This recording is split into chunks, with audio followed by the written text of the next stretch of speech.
Assalamualaikum warahmatullahi wabarakatuh. Perkenalkan, nama saya Lili Suryani. Saya dari K4 S1 Manajemen Universitas MH Tamrin. Di sini saya akan menjelaskan hasil analisis saya tentang startup, top up, analisis bisnis digital, manajemen strategik, CRS, dan ISO e-wallet.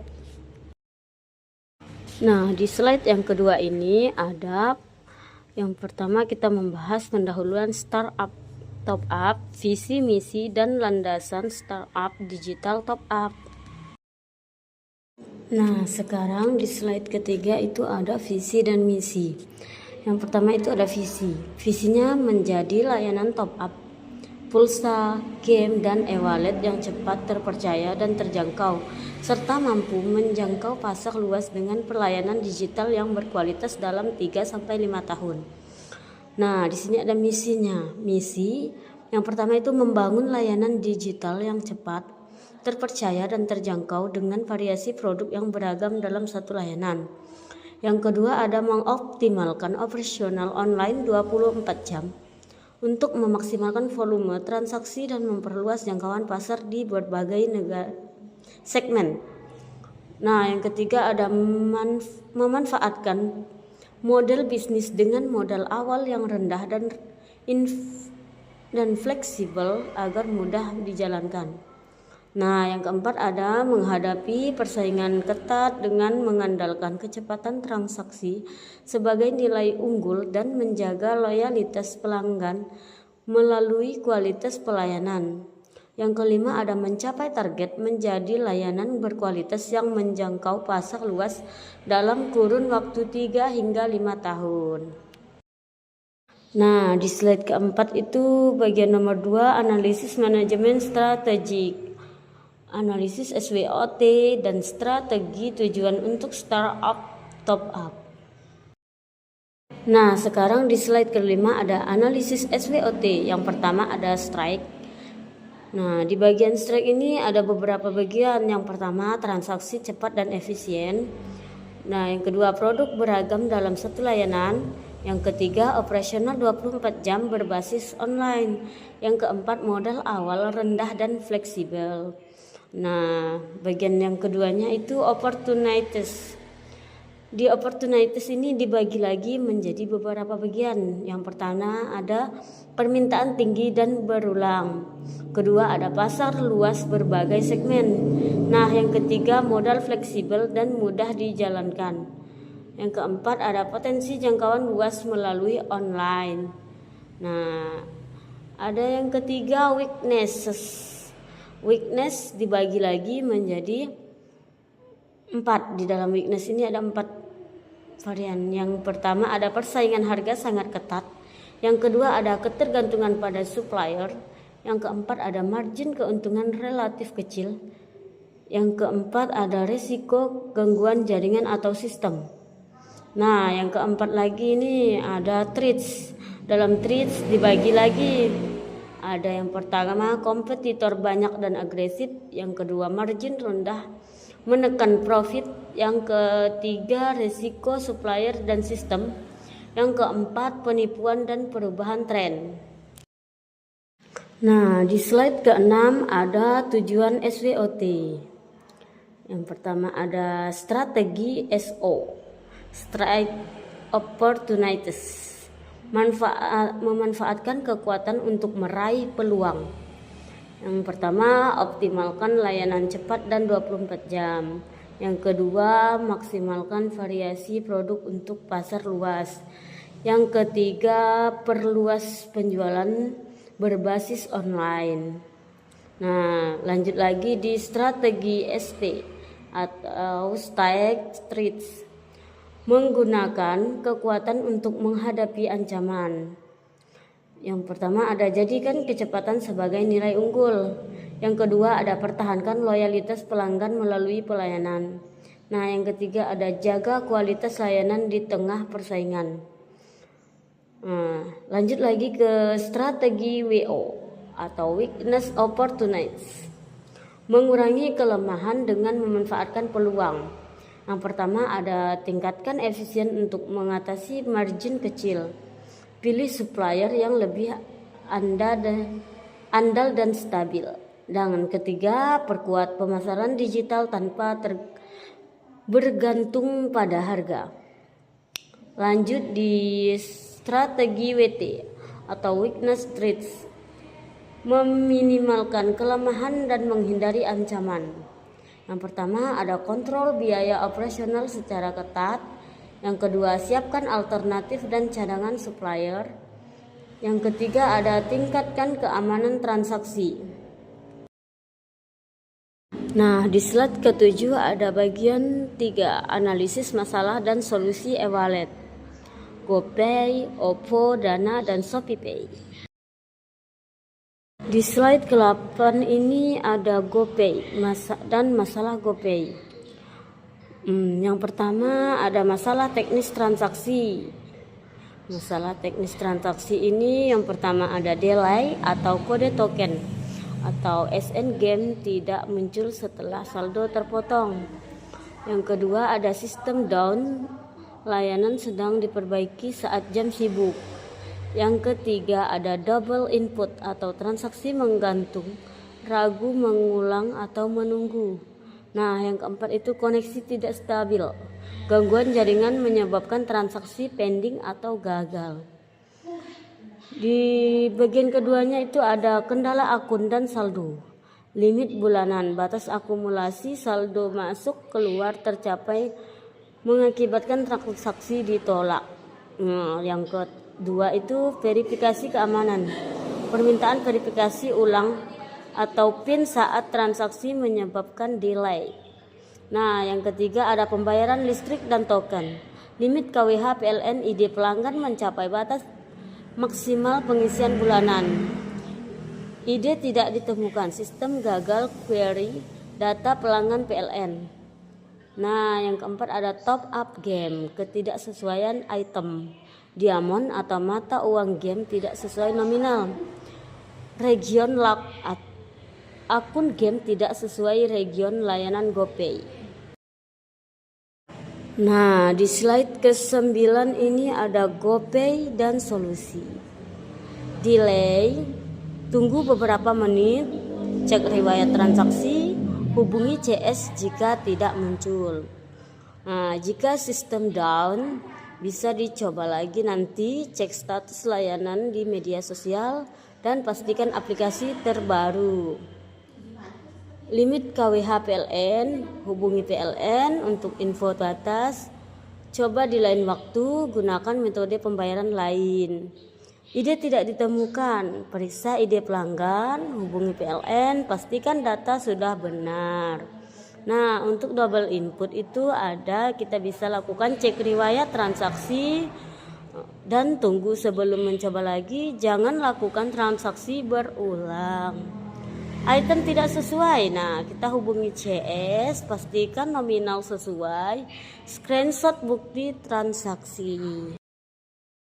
Nah, kita lanjut ke slide 10. Di sini ada OVO, masalah dan solusinya. Masalahnya itu yang pertama ada top up gagal, saldo terpotong. Penyebab gangguan sistem OVO atau bank, jaringan internal tidak stabil, delay dari pihak bank atau merchant. Nah, yang kedua ada top up tidak masuk ke akun. Penyebab saldo nomor OVO atau nomor HP salah metode pembayaran, transaksi belum diproses. Yang ketiga ada tidak bisa top up atau ditolak, penyebab akun belum upgrade ke OVO Premier, limit saldo sudah penuh, sistem sedang maintenance. Yang keempat ada biaya admin mahal dan aplikasi error, penyebabnya metode pembayaran berbeda, kebijakan biaya tiap metode berbeda, aplikasi HP penuh, koneksi buruk. Nah, di sini ada solusi. Solusi yang pertama itu tunggu 1 sampai 24 jam. Saldo masuk otomatis, cek mutasi rekening atau riwayat transaksi, hubungi CS OVO lewat aplikasi.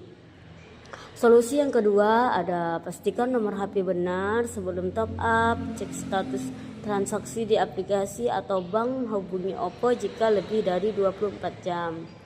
Nah, solusi yang ketiga itu upgrade ke OPPO Primer. Verifikasi KTP, cek batas maksimal saldo, 2 juta basic, 20 juta primer. Coba lagi beberapa saat kemudian. Solusi, pilih metode top up lebih rendah, lebih murah. Cek info biaya sebelum transaksi, update aplikasi, hapus cache, restart HP. Nah, kita lanjut di slide 11, ada dana dan masalahnya. Gangguan teknis. Pertama, aplikasi tidak bisa dibuka, cache menumpuk versi kedaluarsa. Transaksi gagal, saldo terpotong tapi pending koneksi lemah. Error pembelian paket, error saat beli paket atau pulsa. Keamanan dan akun. Nah, yang pertama ada akun dibekukan, aktivitas mencurigakan, login di banyak perangkat. Yang kedua ada phishing dan penipuan, link palsu, saldo hilang, akun diambil alih. Keterbatasan aplikasi. Yang pertama ada satu perangkat hanya aktif di satu smartphone, sulit jika ganti ponsel. Yang kedua ada top up tidak masuk, butuh waktu pemprosesan dari bank atau minimarket. Login dan OTP, gagal terima kode, gangguan jaringan.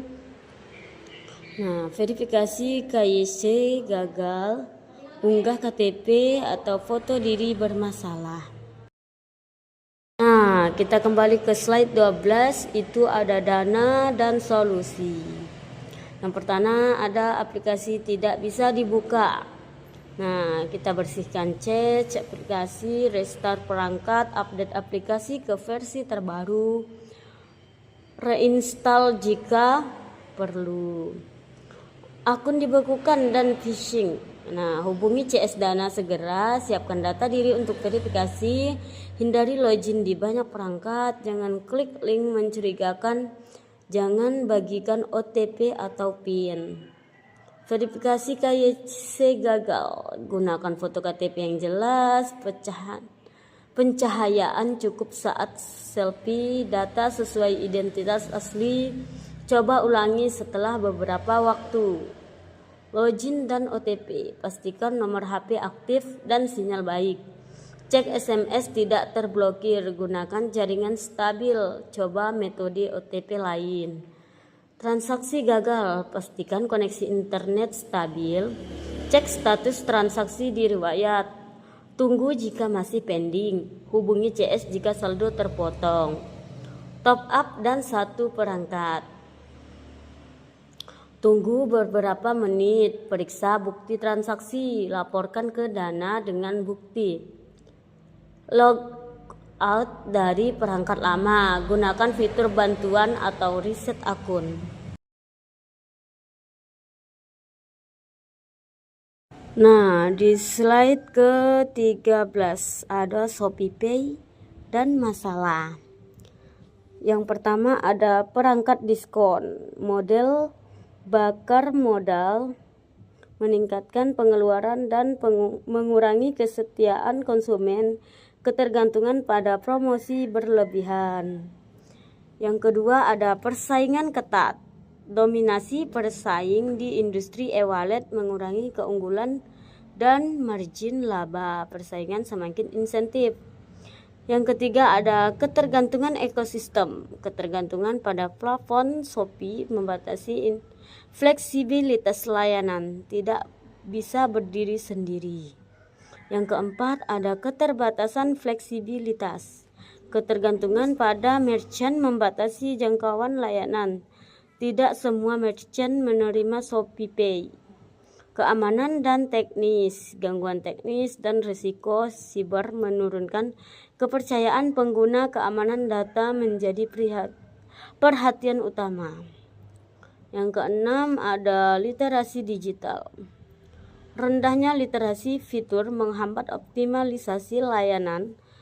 Banyak pengguna tidak memahami fitur lengkap. Nah, sekarang di slide 14 ada ShopeePay dan solusi. 1.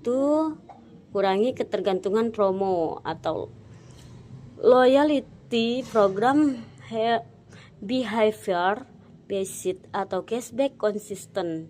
Misi harian strike transaksi level user. Fokus segmen tertentu, target pelajar dengan fitur budgeting sederhana, personalisasi, layanan sesuai kebutuhan segmen, benefit non-finansial, limit lebih tinggi. Ketiga, open ecosystem. Integrasi luas dengan berbagai e-commerce, kolaborasi dengan transportasi, tagihan, dan lain-lain.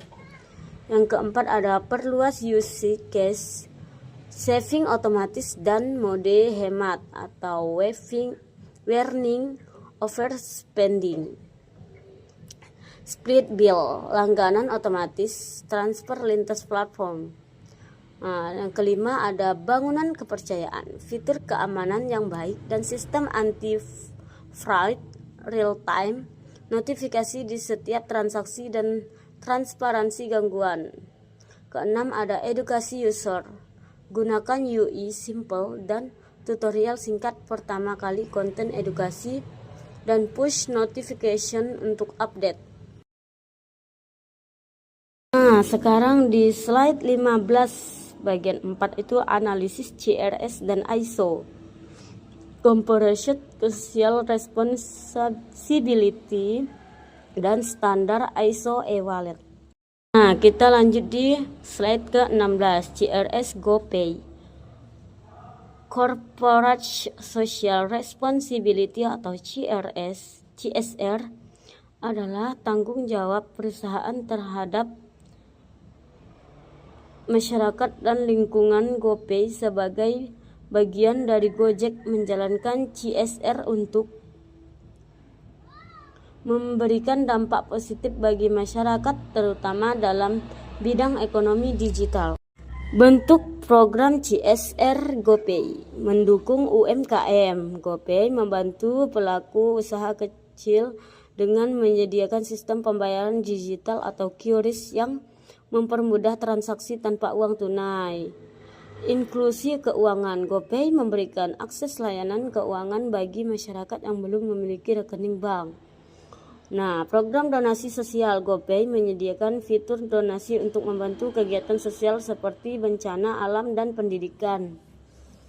Ada edukasi digital. GoPay memberikan edukasi tentang penggunaan dompet digital dan keamanan transaksi. Tujuan dan manfaat CSR GoPay: meningkatkan kesejahteraan masyarakat, mendukung pengembangan UMKM, mendorong ekonomi digital Indonesia, memberikan akses keuangan yang lebih luas. Manfaat bagi masyarakat, transaksi lebih mudah dan cepat. Bagi UMKM, penjualan meningkat. Bagi perusahaan, meningkatkan citra dan kepercayaan. Nah, sekarang di slide 17 itu ada CSR OVO, pilar dan program. Pilar utama CSR OVO.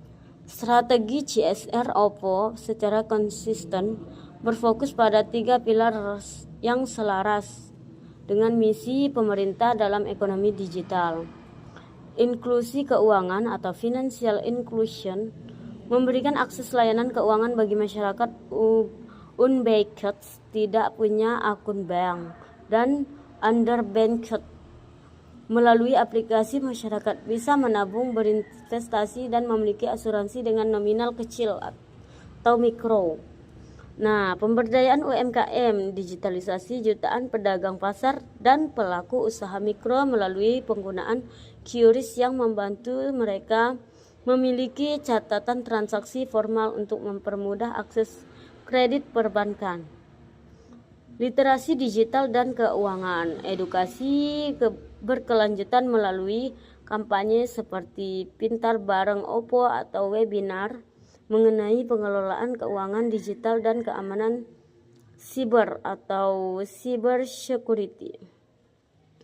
Program unggulan dari 2024 sampai 2026. Dukungan program makan bergizi gratis atau MBG. OVO menjadi platform utama dalam memfasilitasi transaksi dan penyaluran dana untuk penyediaan makanan atau UMKM dalam program pemerintah ini. Hal ini memastikan transparansi aliran dana. OPPO Donasi, fitur integrasi di aplikasi yang memudahkan pengguna menyalurkan zakat, sedekah, dan bantuan kemanusiaan ke lembaga terverifikasi seperti Baznas, rumah zakat, dan lain-lain. Digitalisasi ekosistem keagamaan, modernisasi kotak amal masjid dan tempat ibadah menggunakan QRIS OPPO untuk meminimalkan risiko pencurian dan meningkatkan akuntabilitas donasi. Nah, lanjut di slide ke-18. CSR OPPO, dampak dan perbedaan. Analisis dampak atau triple bottom line, profit atau ekonomi. Dengan membawa UMKM ke dalam ekosistem digital, OPPO menciptakan pasar baru yang meningkatkan volume transaksi jangka panjang. People atau sosial, membantu pemerintah dalam distribusi insentif seperti kartu prakerja secara tepat sasaran dan cepat ke dompet digital warga. Planet atau lingkungan, kampanye pengurangan penggunaan kertas melalui resep atau struk digital dan pengurangan sirkulasi uang fisik yang memerlukan biaya logistik serta emisi karbon tinggi. Nah, kita lanjut di slide ke-19. CSR dana, program sisberdaya dan disberdaya. Efisiensi lingkungan, efisiensi energi dan pengurangan emisi, pengelolaan limbah elektronik, akses dan edukasi keuangan digital atau online dan offline, literasi yang terhubung dengan produk, kolaborasi dengan Mercy Crop Indonesia, donasi dan sosial, fitur donasi dalam aplikasi, berdonasi seperti saat bicara dana. Nah, kita lanjut di slide ke-20, CSR ShopeePay. Yang pertama itu ada ShopeePay Peduli, donasi langsung di aplikasi atau aman dan transparan, fitur donation matching, fokus bantuan bencana, sanitasi, zakat atau sedekah, mitra Baznas, rumah zakat, dompet duafa. Nah, yang kedua ada kelas tunai, edukasi UMKM, literasi keuangan untuk UMKM, materi perencanaan keuangan, keamanan digital, QRIS, tujuan meningkatkan keamanan kelola usaha. Yang ketiga ada pemberdayaan UMKM, digitalisasi pedagang lokal, insentif transaksi dan dukungan ekonomi lokal, QRIS tanpa biaya awal. Nah, yang keempat ada Spark, Student Ambassador, mahasiswa sebagai duta literasi keuangan, edukasi fintech di kampus dan masyarakat.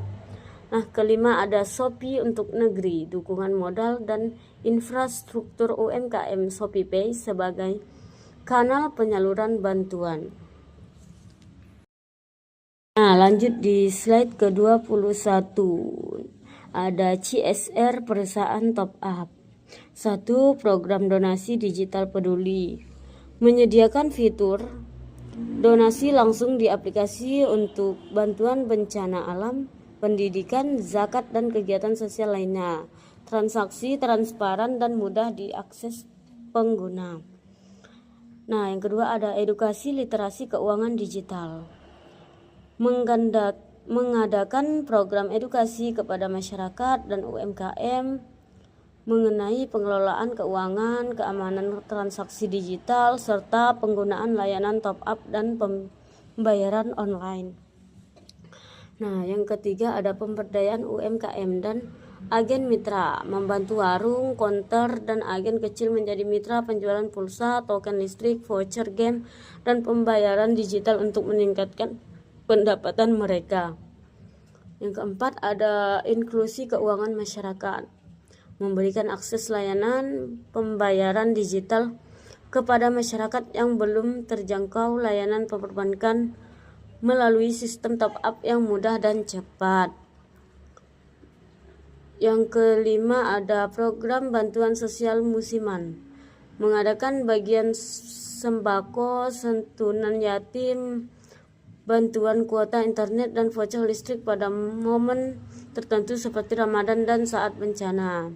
Keenam ada kampanye transaksi aman, memberikan edukasi rutin terkait penipuan online, keamanan akun, OTP, dan perlindungan data pengguna agar masyarakat lebih aman dalam bertransaksi. Nah, di slide ke-22 ada ISO perusahaan dan kendala. Implementasi standar ISO 26000 sosial, pemberdayaan UMKM atau agen edukasi keamanan transaksi bagi konsumen, penyediaan fitur donasi transparan dan pelunasan inklus keuangan. ISO 14001 lingkungan, digitalisasi layanan tanpa kertas, paperless, efisien energi server dan edukasi hemat listrik kepada pengguna. Nah, ISO 9001 atau mutu, penjaminan kendalaan sistem transaksi, pelatihan kompetensi untuk mitra, agen, dan perlindungan keamanan data pengguna. ISO 45001 atau K3, fasilitas kerja ergonomis bagi tim IT, dukungan kesejahteraan sosial bagi mitra, serta edukasi keamanan fisik di lokasi agen. Kendala utama yang pertama ada sosial dan mutu. Kesulitan membangun sistem pelaporan donasi real time, standarisasi kualitas ribuan agen yang beragam, dan ancaman penipuan online atau kebocoran data yang terus berkembang. Lingkungan dan ketiga, tantangan mengukur jejak karbon server, pengelolaan limbah elektronik, serta beban kerja operasional 24 jam yang memicu stres karyawan. Operasional, tingginya biaya sertifikasi atau audit, serta sulitnya mengubah budaya organisasi agar seimbang antara profit dan tanggung jawab sosial. Tujuan akhirnya mengintegrasikan standar-standar ini untuk meningkatkan kesejahteraan masyarakat, mendukung ekonomi digital, dan membangun kepercayaan pelanggan secara berkelanjutan. Nah, di slide 23 ada kesimpulan akhir. GoPay fokus pada masalah teknis transaksi pembayaran listrik, token, dan top up game dengan solusi validasi riwayat dan update aplikasi. OVO masalah terkait verifikasi akun, limit saldo, dan biaya admin dengan solusi upgrade ke primer dan pemilihan metode yang tepat. Dana, tantangan keamanan, akun dibekukan, dan keterbatasan perangkat dengan solusi verifikasi dan manajemen perangkat yang baik. ShopeePay fokus pada strategi bisnis, ekosistem, dan literasi digital dengan solusi loyalty, program, dan edukasi pengguna. Pemahaman mendalam tentang masalah dan solusi ini penting untuk pengembangan bisnis top up yang sukses di era digital. Nah, baik, sekian dari saya. Mohon maaf jika banyak kekurangan. Sampai bertemu lagi di video Lilis Suryani selanjutnya. Terima kasih.